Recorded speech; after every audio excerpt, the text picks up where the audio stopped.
राजस्थान सहकारिता अधिनियम के तहत पंजीकृत समृद्धि कोऑपरेटिव सोसाइटी के जमाकर्ताओं के द्वारा सोसाइटी में जमा मूलधन आंशिक रूप से मिलने के बाद अब आदर्श क्रेडिट कोऑपरेटिव सोसाइटी के निवेशक फिर से सक्रिय हो गए हैं। भुगतान नहीं तो मतदान नहीं स्लोगन के साथ जिले में सोशल मीडिया में जालौर सिरोही के सांसद देवजी पटेल के 2 बयान काफी वायरल होने लगे हैं। एक बयान 2019 का बताया जा रहा है जिसमें वो ये कहते सुनाई दे रहे हैं कि नरेंद्र मोदी सरकार आदर्श के निवेशकों का एक एक पैसा दिलवाने को कटिबद्ध है। वहीं दूसरा बयान उनके द्वारा हाल ही में परिवर्तन संकल्प यात्रा का बताया जा रहा है जो उन्होंने 10 सितंबर को दिया था।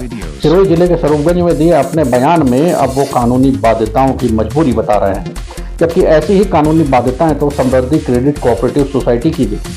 उसमें राज्य सरकार के द्वारा बैठाए लिक्विडेटर ने लोन की एवज में रहम रखी संपत्ति को बेचने की बजाय लोन की रिकवरी की।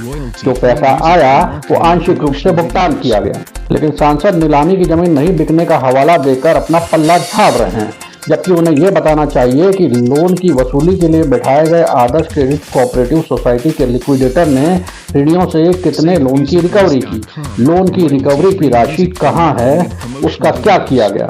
आदर्श क्रेडिट कोऑपरेटिव सोसाइटी केंद्रीय सहकारिता विभाग के अंतर्गत मल्टी स्टेट कोऑपरेटिव एक्ट के तहत पंजीकृत थी, इसलिए उसके पैसे की रिकवरी की जिम्मेदारी जालौर सिरोही के मतदाताओं की तरफ से केंद्र में प्रतिनिधि होने के कारण उनकी बनती है और इसी कारण यहाँ के लोग उन्हें बार बार इस मुद्दे पर घेर रहे हैं।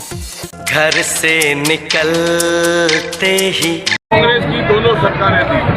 आदर्श में जिसके भी पैसे, जो भी ग्राहक बोल रहे हैं हमारे पैसे पूरे हुए हैं, देवजी पटेल उनको एक वचन देता है, नरेंद्र मोदी की सरकार ब्याज समेत उनका पैसा उनको दिलवाएगी, ये हम वादा कर रहे हैं।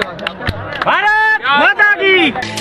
कुछ दूर चलते ही मैं क्या बोलता हूँ, एक आप इसको आदर्श वाले विषय पे अगर आपको लेना है तो एक और रिकॉर्डिंग चालू करो यार।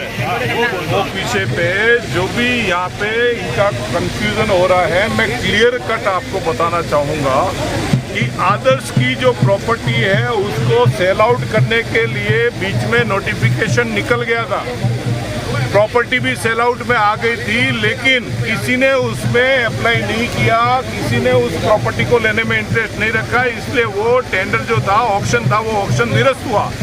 हमने वापस मंत्री जी को कहा है कि साहब हम इसको बार बार जब भी हो हम इसको ऑक्शन में ले आए ताकि सारी प्रॉपर्टी जो है वो प्रॉपर्टी बिके और उसके जो भी पैसे आते हैं वो पैसे जो हमारे परसेंटेज वाइज है, वैसे जिन गरीबों के पैसे फंसे हुए हैं उन गरीबों को पैसे लौटाए जाए, इसके लिए हम प्रयासरत हैं। आपने देखा होगा आपका डेलीगेशन बीच में मेरे पास में आया था, उन डेलीगेशन को भी मैंने मंत्री जी से मिलवाया था और उनके सामने भी मैंने बात की थी और आगे भी इस विषय को हमेशा हम रखते रहेंगे।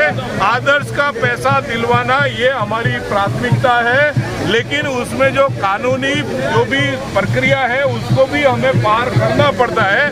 बिना कानूनी प्रक्रिया के हम कुछ नहीं करते। कानूनी प्रक्रिया में जो ऑक्शन है, नीलामी है, वो नीलामी होगी और उस नीलामी में जो खरीदार होगा, जो पैसा आएगा वो पैसा हम उनके जो पीड़ित परिवार है उनको वापस लौटाने में काम करें। सर ये कब तक होगा सर? प्रोसेस शुरू हो गया मेरे भाई, अभी हुआ था। अरे इस इलेक्शन के अभी प्रोसेस आया था, किसी ने नीलामी में भाग नहीं लिया तो हम क्या कर पाएंगे भैया? आया था आप लोगों को अखबार में आया था। अब नीलामी में भाग कोई नहीं लेगा तो उसमें मैं क्या करूंगा मेरे भाई, आप बताइए। अगर हम ऐसा का ऐसा प्रॉपर्टी दे देंगे, लोग कल आरोप लगाएंगे, लोग बोलेंगे अरे भाई ये प्रॉपर्टी इन्होंने ऐसी की ऐसी बेच दी, ऐसा भी हम नहीं कर सकते। नीलामी जो है वो तो प्रक्रिया अपनानी ही पड़ेगी।